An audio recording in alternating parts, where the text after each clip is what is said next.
강혜신의 오늘의 미국.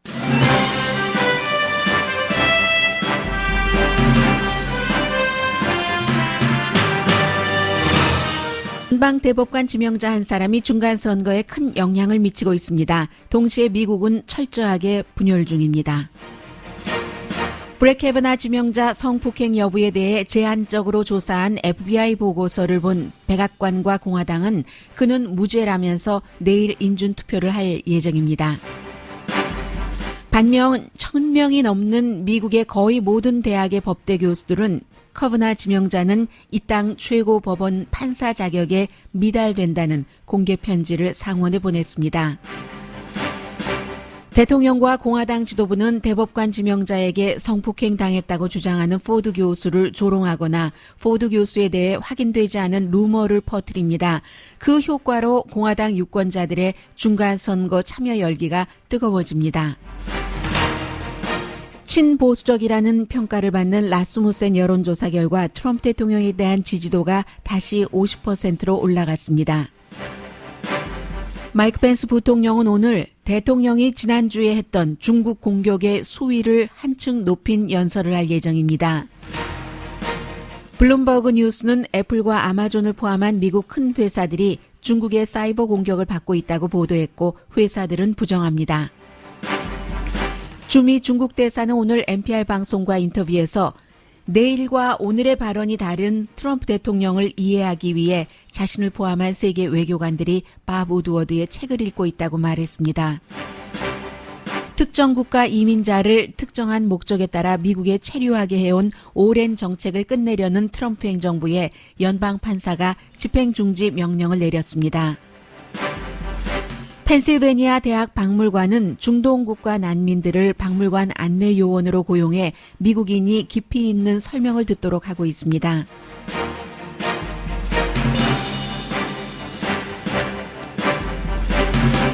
여러분 안녕하십니까? 오늘의 미국 강혜신입니다. 사실은 미국의 연방대법원이라는 자리가 너무나도 중요하지만 지금은 또 중간선거와도 물려있고 미투 운동과도 딱 그 연결돼 있기 때문에 너무 모든 뉴스에 다 여성과 남성, 공화당과 민주당 또 한국의 그 북한 문제에 대한 그 이후에 중간선거 이후에 공화당의 힘, 대통령의 힘이 어느 정도 되느냐 이 모든 것들이 브렛 캐버나우 연방 대법관 지명자의 많은 것이 지금 달려 있습니다. 클라이맥스예요, 지금. 그 연방 대법관으로 완전히 인준이 되느냐, 되지 않느냐. 뉴스도 너무너무 많거든요. 중요한 것만 자세히 전해드리고 그래도 제목 정도는 리뷰를 해드리겠습니다. 왜냐하면 요즘은 너무 가짜 뉴스가 많아서 실제로 팍스를 포함한 브레이트바트 이런 곳에서 가짜 뉴스를 진짜 뉴스처럼 퍼뜨리고 하고 있기 때문에 사람들이 혼돈하는 경우가 굉장히 많습니다. 그래서 제가 가짜 뉴스를 어떻게 한다라고까지 전해드리지는 않지만 헤드라인 정도는 전해드려야 될 것 같고요. 그리고 이제 그런저런 것들을 통해서 미국이 지금 어떤 방향으로 갈 것인가 하는 정도를 이번 그 섹션에서 정리를 해보겠습니다. FBI가 공화당이 원했던 대로 브렉 캐버나우 연방 대법관 인준 투표를 하지 못하게 되고 원래 이번 주까지 할까 했는데 빨리 끝냈습니다. 9명을 인터뷰를 했어요. 과연 그 캐버나우 지명자가 고등학교 다닐 때 이 닥터 포드 교수를 강간하려고 했는가. 그런데 가장 중요한 이것은 형사사건 조사는 아니고요. 그래서 이제 그 당사자가 포함되지 않았습니다.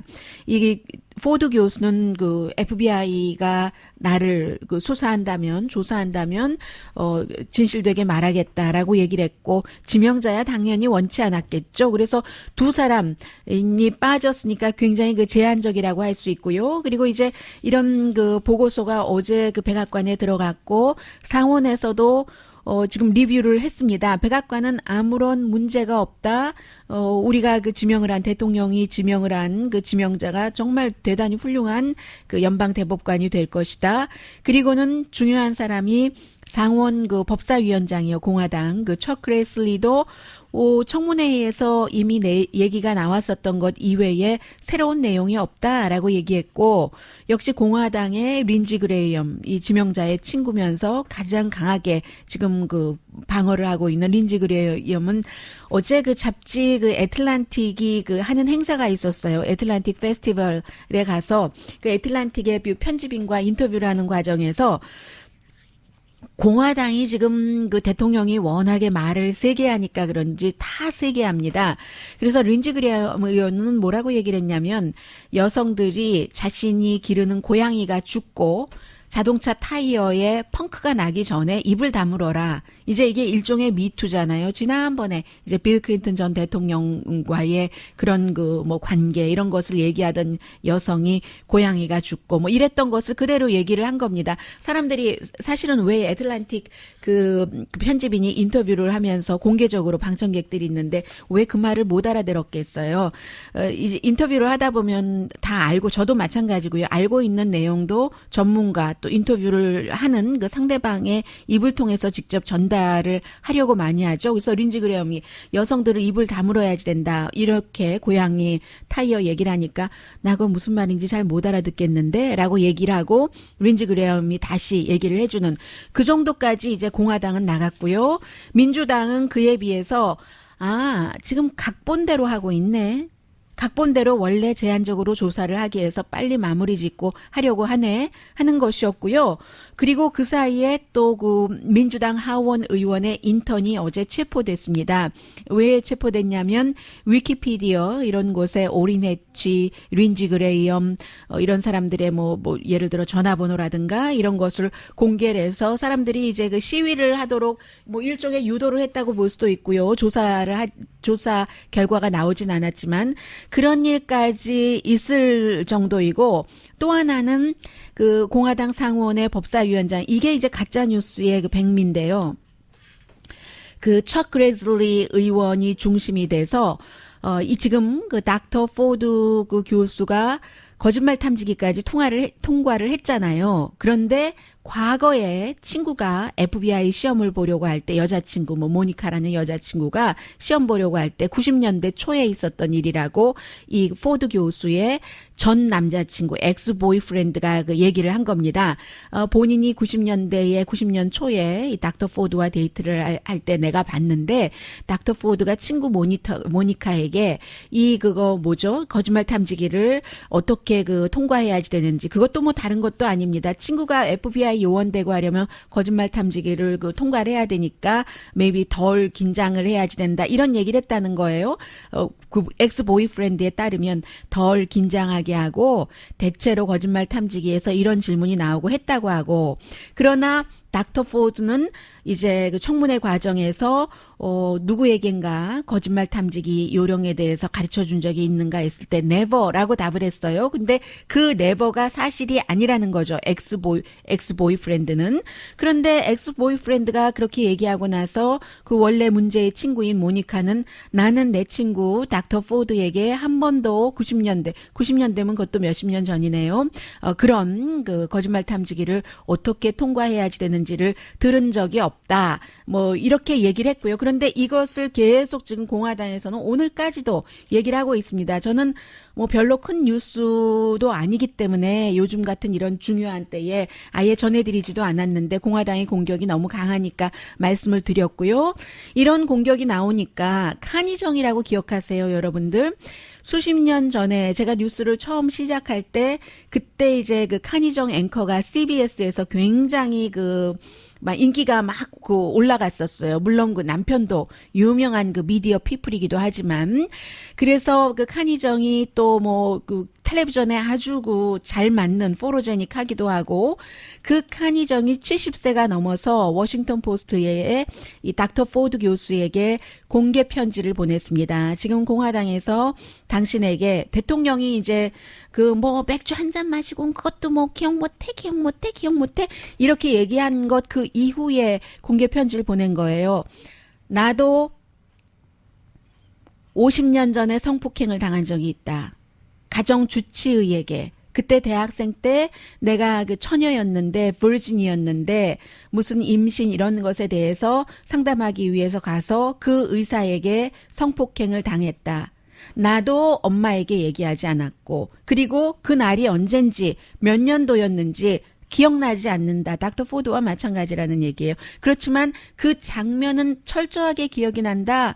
커튼이 어떻게 되고 누우라고 해서 누웠는데 내가 천장을 보고 있는데 그가 어떻게 손으로 나를 더듬었으며 이것은 철저하게 기억이 난다. 그러니까 닥터 포드 당신은 용기 있는 사람이다.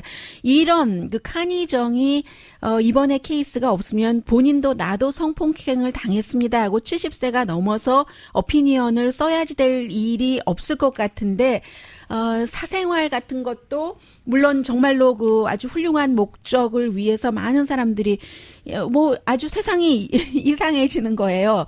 그리고 굉장히 많은 여성들이 지금 시위를 하고 있고요. 그에 비해서 또 트럼프 대통령을 지지하는 많은 남자들, 죄송합니다. 이렇게 말씀드려서요. 교육을 받지 못한 시골에 살고 많이 벌지 못하고 본인이 터프한 것을 굉장히 자랑으로 내세우는 트럼프 대통령을 지지하는 공화당 유권자들 가운데 상당수가 캐버나우 지명자가 안 되는 것은 트럼프 대통령을 지지하지 않는 것이라고 생각하고 또 트럼프 대통령이 보이들은 지금 너무 힘든 세상이 됐다. 이렇게 말하는 것들에도 또 자극을 받으면서 우리 중간선거에 나가서 투표를 해야지 돼. 라고 얘기를 하고 있습니다. 유니언 리더, 뉴햄프셔에서 발행되는 신문의 사설입니다. 이 신문은 하버드 법대의 결정을 비난했습니다. 하버드 법대가 재학생과 동문들이 캐버나우 지명자는 청문회를 보니까 이건 그 보통 사람보다도 좀 너무 그 기본적인 품위가 없다. 이 그 판사로서 자질이 없다. 그리고 여러 가지 또 이 물론 그 스캔들도 스캔들이고요. 해서 이 사람에게 우리는 강의를 받기를 원치 않는다 해서 하버드 법대에서 1월 달에 그 강의 3주일짜리 강의예요. 그것을 취소해 버렸죠. 그 코스 취소한 것을 뉴햄프셔에서 발행되는 유니언 리더는 강하게 비난을 하는 사설을 실었습니다. 이것은 실체 없는 그 주장에 따라서 이 캐버나우가 그 여성을 성폭행하지도 않고 뭐 했었다는 얘기예요. 실체 없는 주장에 따라서 그런 취소를 한다는 것은 하버드 법대가 미국 최고의 그 법대라고 하는데 이게 그 하버드 그 법대 수준이 지금 이것밖에 안 된다. 그 실체를 보여주고 있다라면서 비난을 했습니다. 그의 법 강의에 대한 그 자격이 있는지 없는지를 조사하지도 않고 한 10년 동안 하버드 법대에서 계속 강의를 했거든요.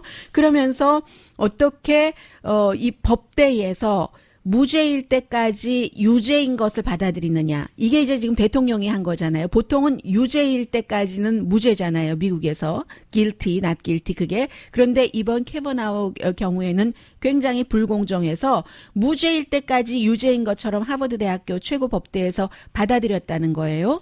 하버드 대학뿐만이 아니라 예일 법대 교수들도 마찬가지였다 하면서 이제 비난을 하고 있고요. 아마 그런데 이 유니언 리더는 그 컬럼리스트가 이제 성추행 혐의를 많이 받고 있는데 그 컬럼리스트가 참여하는 북 페스티벌 같은 것이 취소가 됐거든요. 14일로 돼 있던 것이 이달. 그래서 이제 그것과도 연결을 해서 이제 그 본인들의 신문사와 이런 것과도 연결을 해서 이제 이런 얘기를 했고요.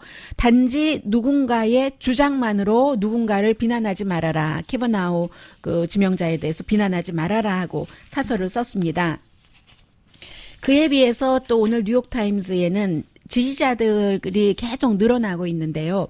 대학교 법대 교수, 법학자, 뭐 법률기관에 속한 많은 사람들.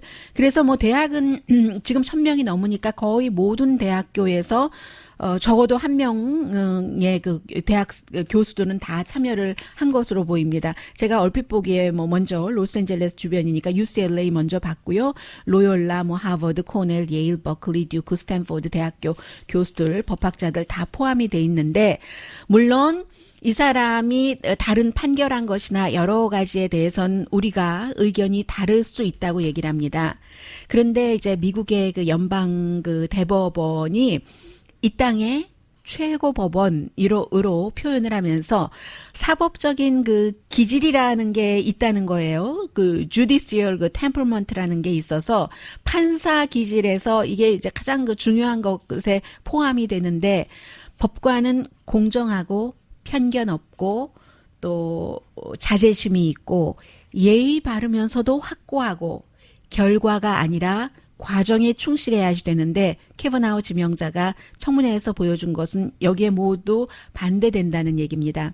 절제 없었고 선동적이고 욱하고 매너 없고 집어던지고 끼어들게 하고 거의 집어던지고 종이를 무례하고 그래서 미국에서는 그 연방주의자 그 시대부터 판사는 헌법의 수호자다 뭐 이렇게 생각을 해왔고 알렉산더 해밀턴이 고결함과 그 사법적 중용이 판사에게는 필요하다라고 했는데 우리가 법교수로서 학생들을 가르치고 또 그 법에 대해서 쭉 그 연구를 하면서 이번 청문회를 보니까 이 캐버나우 후보는 대법관이 되기에는 자격 미달이다라고 했습니다. 상원 의원들이 질문하면 그 질문에 대해서 답을 제대로 하지 않고 반복해서 질문자에게 아주 거칠게 굴고 준비된 성명에서조차도 너무나 당파적이었다. 아주 계획되고 조성된 민주당의 정치 공격이다. 그래서 이제 다른 자격에 대해선 서로 의견이 달라도 그의 기질에 대해서는 자격 미달이라는데 만장일치했다면서 1,000명 넘는 사람 지금도 계속 이제 거기에 자신의 이름, 학교 이런 것을 올리고 있거든요. 그리고 이 뉴욕타임즈의 오피니언을 보고 사람들이 쓴 것을 몇 가지를 전해드리자면 어떤 분은 이런 얘기도 썼습니다. 실제로 성폭행을 했다 하더라도 연방 대법관 되는 것과 무엇이 상관이냐?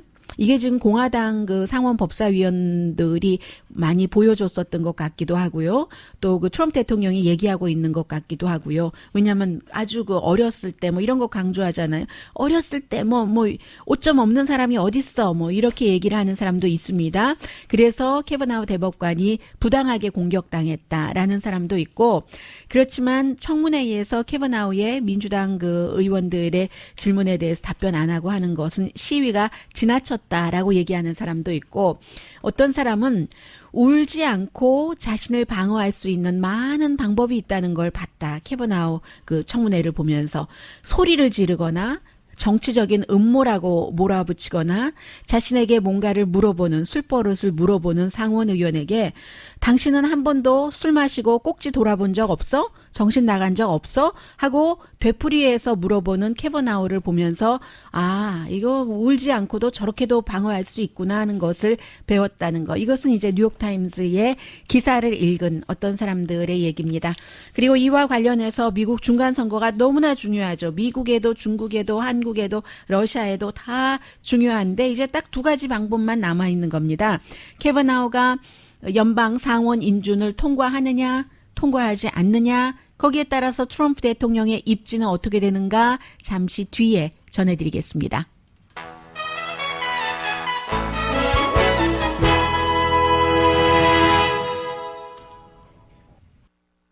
깜짝 놀랐습니다. 그래서 1초가 비어 있었습니다.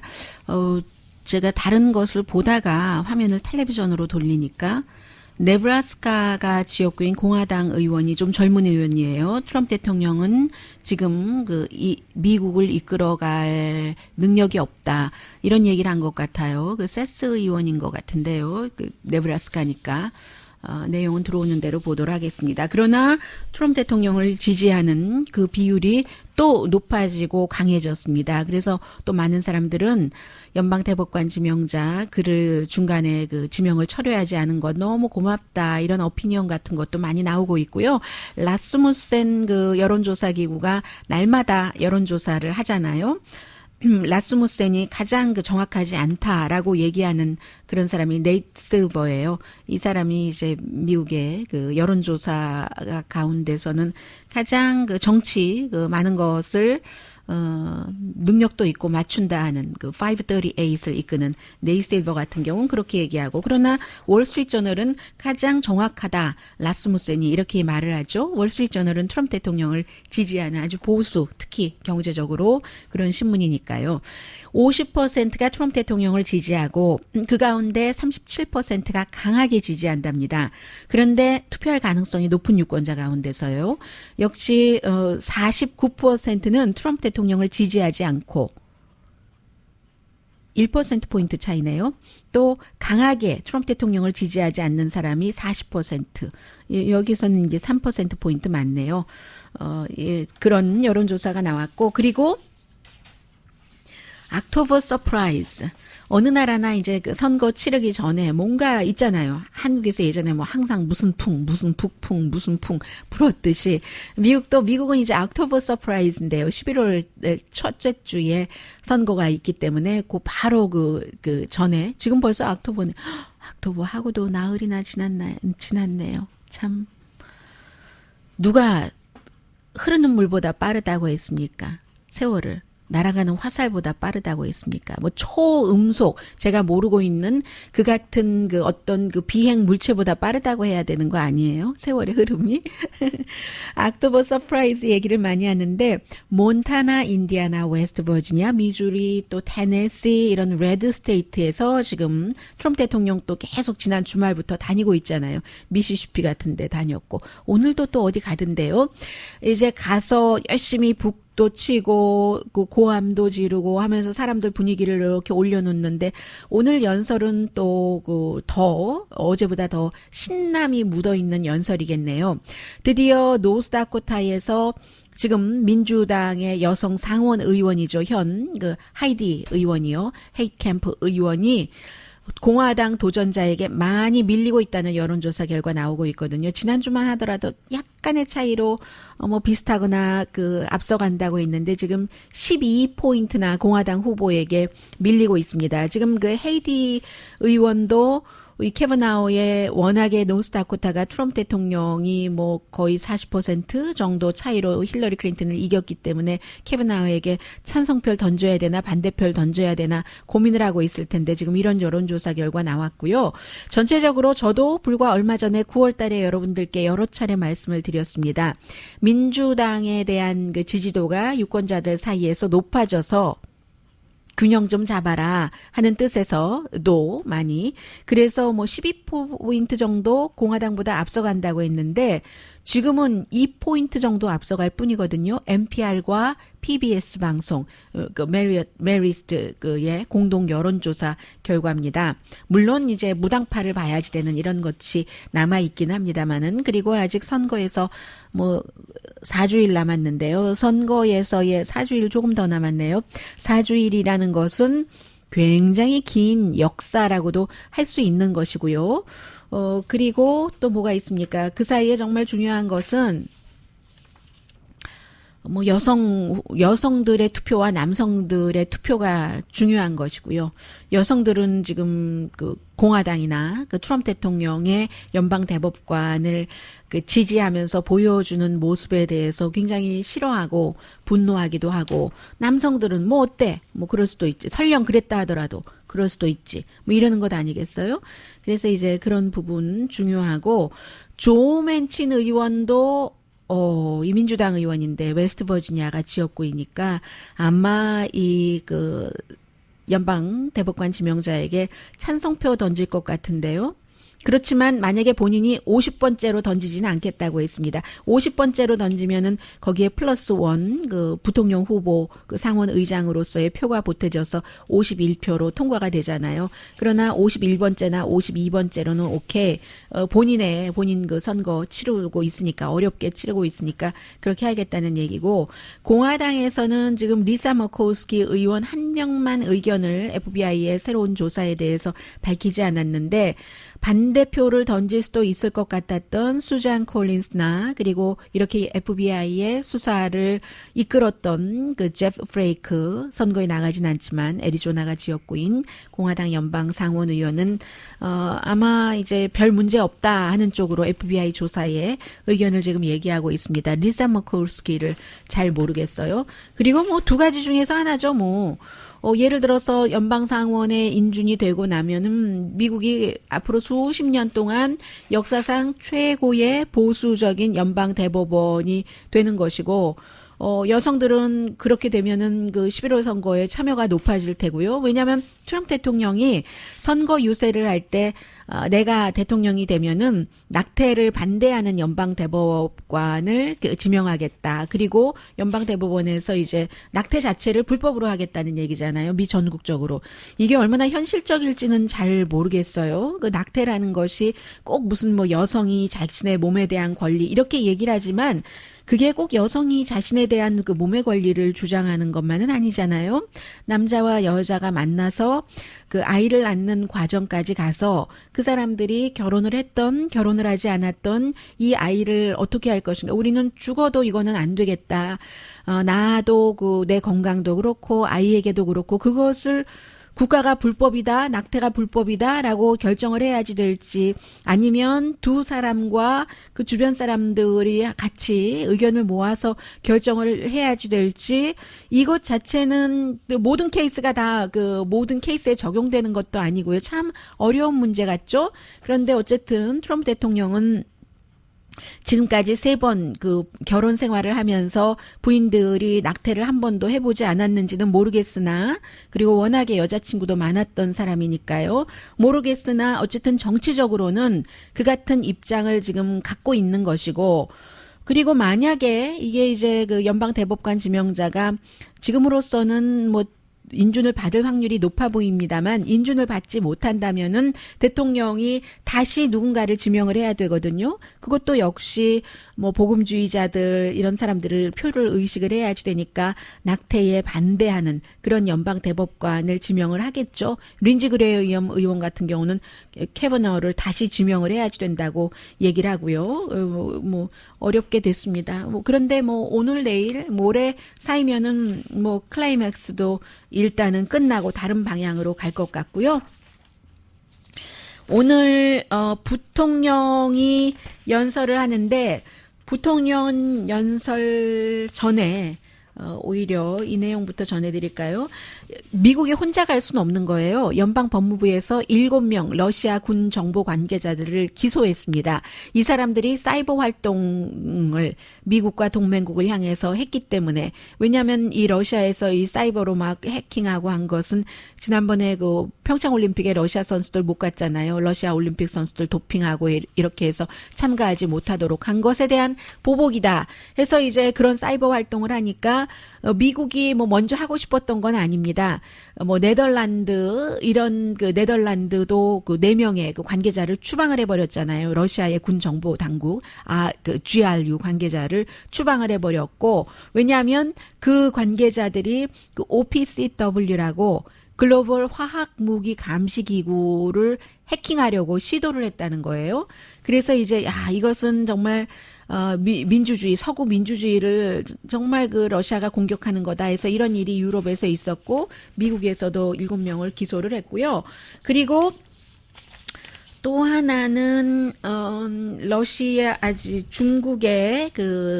중국의 주미 대사 얘기는 잠시 뒤에 혹시 그 사이에라도 지금 부통령의 연설 클립이 들어올 수도 있으니까 함께 묶어서 잠시 뒤에 또 트럼프 대통령에게 아주 근 뉴스도 있어요. 경제에 관해서는 거의 더할 수 없이 좋은 뉴스들이 이어지고 있습니다. 잠시 뒤에 뵙겠습니다.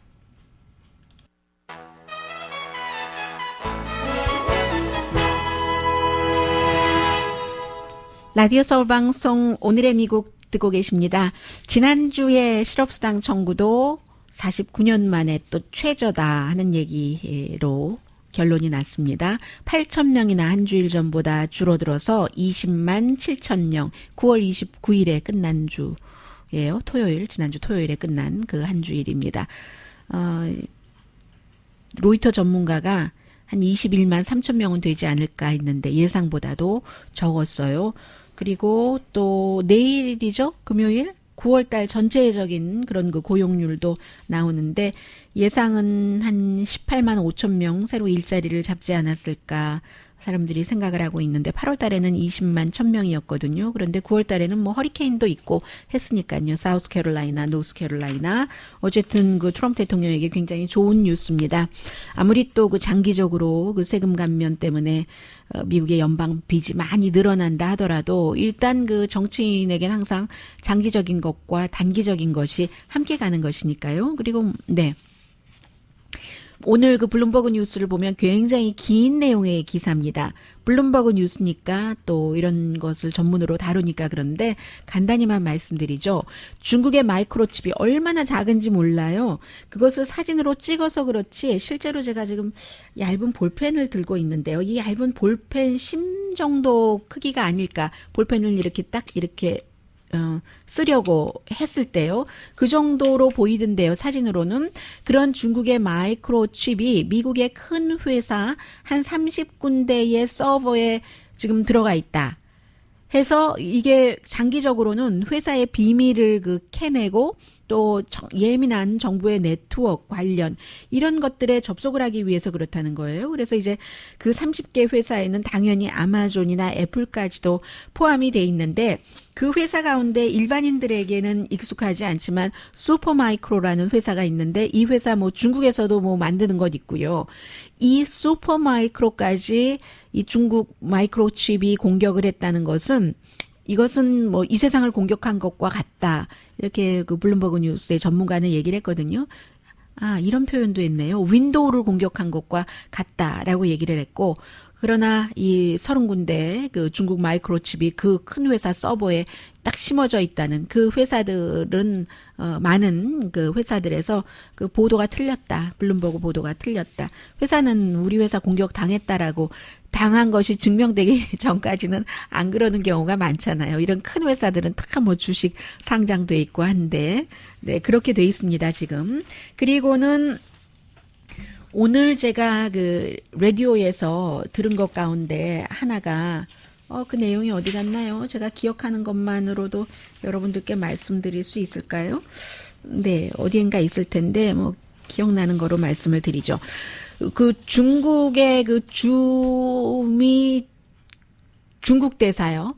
워싱턴에서 인터뷰를 한 거예요. NPR이 뭐 지부가 많이 있으니까 그 추이 텐카이 그 대사랑 쭉 인터뷰를 하는데 제법 긴 그 인터뷰였는데 중요한 것 기억해 보자면 이렇습니다. 중요한 건 그래도 제가 기억이 나요.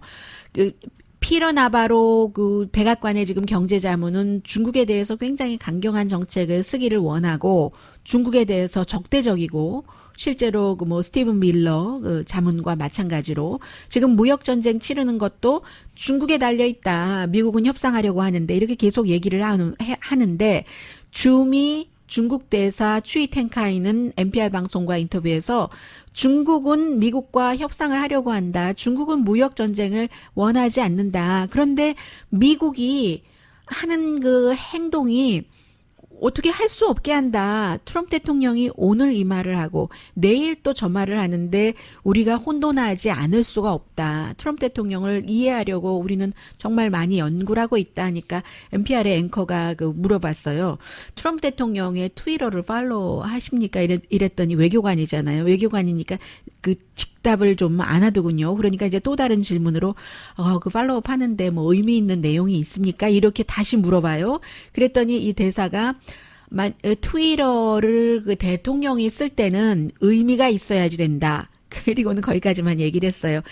또 이제 NPR의 앵커가 밥 우드워드의 책 Fear를 읽어봤느냐라고 얘기하니까 그것도 직답을 하지 않거든요. 그러니까 또 물어봐요. 물어보니까 뭐 우리 대사관에도 뭐 많이 책이 있고 하면서 어느 나라나 미국 대통령 백악관 내부에서 지금 무슨 일이 일어나는지를 알고 싶은 것이 당연하고 그리고 그러한 일들이 우리에게는 어떤 영향을 미치는지를 알고 분석해야지 되기 때문에 나도 가졌다 한 권, 나도 한 카피 가졌다, 읽고 있다 이런 얘기를 하더군요. 그리고는 이제 어제 제가 말씀을 드렸었던 미국 그 트럼프 행정부가 올해 초에 중국 대학생들을 아예 안 받으려고 했다는 그 계획에 대해서 위험하다고 얘기를 하죠. 사람과 사람과의 교류다. 우정의 기반인데 이런 것을 안 한다는 것이 물론 미국의 경제에 기여하는 것도 있지만 이라고 얘기를 하면서 그 아이오와의 그 얘기를 하더군요. 아이오와의 주지사가 지금 이제 중국 대사로 가 있는데 그것도 처음에는 트럼프 대통령이 되고 나서 굉장히 그 중국과 그 관계를 좋게 한다고 그래서 이제 그 시진핑 중국 국가주석과 오랜 친구인 예전부터 알고 있었던 아이오와의 시진핑이 오고 했었을 때부터 부주석 이전부터인가요? 부주석 때부터인가요? 그때부터 그 농업 연구하고 한다고 알고 있었던 그 사람을 보냈는데 아이오가 아니네요. 이건 딴 얘기네요. 인디아나주에 이 대사가 뭐라 그랬냐면 인디아나주에 가면 어떤 박물관이 있는데 그 박물관에서 중국에 대해서도 미국 사람들이 알 수 있도록 하는 이런 그 프로그램도 있고 그런 것을 했을 때가 언제였는지 아느냐. 그게 바로 마이크 펜스가 그 인디아나의 주지사였었을 때다. 불과 얼마 전이다. 그런데 지금 어떻게 됐는가 이런 얘기를 했고요. 그런데 그 맨 마지막이 또 하나의 아주 그 알짜미였는데 뭐 미국이 그렇게 교류 많이 하라고 하는데 중국은 어떠느냐 뭐 이런 얘기를 하는 거예요. 우이그르족 같은데 그 티베트 불교를 믿고 하니까 중국이 굉장히 그 소수민족을 탄압을 하잖아요. 우이그르족 뭐 그거는 뭐 어떠냐 뭐 이런 얘기도 좀 하고 중국도 그러니까 약간 그 미국만 비난할 것이 아니라 중국도 이렇게 비개방적이지 않느냐 하는 그 앵커의 뭐 직접적이지는 않았지만 그런 어떤 침을 놓은 것도 있었습니다. 또 뿐만 아니죠. 미국 저널리스트들이 중국에 가서 활동하기 굉장히 힘들잖아요. 그리고 뭐 좀 마음에 안 들면 다 내쫓아버리고 다시는 비자 안 주도록 조치를 취하고 그게 뭐 중국인데요. 뭐 그리고는 이제 오늘 마이크 펜스 부통령이 아주 그 보수적인 비영리 재단이죠. 허드슨 인스티튜트에서 연설을 하는데 지난번에 트럼프 대통령이 밑도 끝도 없이 뚝 잘라내서 중국이 우리 그 대선에 지금 중간 선거에 개입을 하고 있다라고 얘기를 했잖아요. 아마 그런 주장의 연장선에 관해서 중국을 비난하는 연설을 하는 모양입니다. 중국이 미국 민주주의에 뭐 개입한다는 그래서 중국은 지금 미국의 다른 대통령을 원한다 이런 것 항상 지금 미국의 부통령은 어느 나라나 부통령은 대통령을 뒷받침해 주는 것이긴 하지만 마이크 펜스 부통령은 좀 아첨이 심할 때가 많아요. 이게 이제 대체적인 평판이죠. 이제 그런 연설을 오늘 이것은 그 아첨이 아니라 정책이죠. 행정부의 정책으로 하게 되고 그리고 이게 참 그러네요. 미리 약간 얘기한 것을 보면은 중국은 2016년도 선거에서는 도대체 미국 사람들의 80%가 중국으로부터 트럼프 대통령을 선출하도록 어떠한 영향력 행사, 종용 같은 걸 받았다. 뭐 이런 얘기. 이것도 어디서 나온 80%인지는 모르겠어요. 중국이 미국 선거에 어떻게 80%나 개입한다고 하는지 조금 비합리적으로 들리긴 하지만 어쨌든 그런 얘기는 했어요. 부통령이. 그런데 지금은 그 반대다라고 얘기를 합니다. 이 러시아의 미국 선거 개입에 대해서는 얘기하지 않는 미국 대통령과 부통령인데 중국을 이제 이렇게 이쪽으로 몰고 가고 있고요. 그리고 또 하나는 여기서 참 그렇죠. 중국이 정말로 트럼프 대통령이 되기를 원했었어요.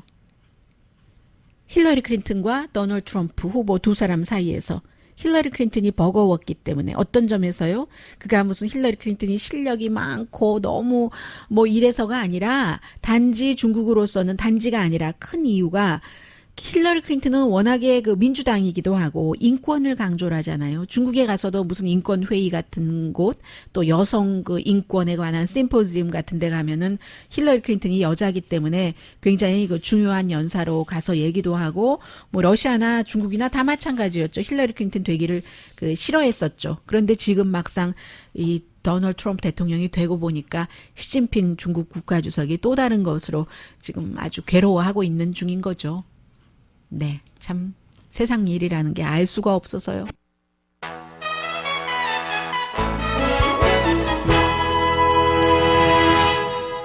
라디오 서울 방송 오늘의 미국 듣고 계십니다. 어느 국가나 그 형편에 따라서 또 과거에 자신들이 그 나라에 했었던 그런 일들에 따라서 뭔가를 그 나라에 해주는 경우가 있죠. 미국이 뭐 엘살바도르, 니카라구아, 또 수단, 아이티 이런 국가에 대해서 과거에 뭐 내정 간섭도 했고 등등의 이유로 그 나라에 뭐 정치적인 난민이라든가 또 자연재해가 일어나고 분쟁이 일어났었을 때 사람들을 받아들였습니다. 그게 이제 90년대에 의회에서 통과를 시켰던 건데 그래서 오바마 대통령 시절에는 한 이 4개 국가에서 100만 명 정도를 받아들였었고 이번에야 뭐 한 30만 명 정도로 생각을 하고 있었는데 그것을 다 없애버리기로 이 사람들이 미국에 와서 그 체류하고 있는 것을 임시 보호 조치라고 해서요. temporary protected 뭐 스테이터스라고 해서 해주고 있었던 것을 다 없애라. 더 이상 그런 위험이 그런 나라에는 없다 하는 게 트럼프 행정부의 명령, 정책적인 것이었습니다.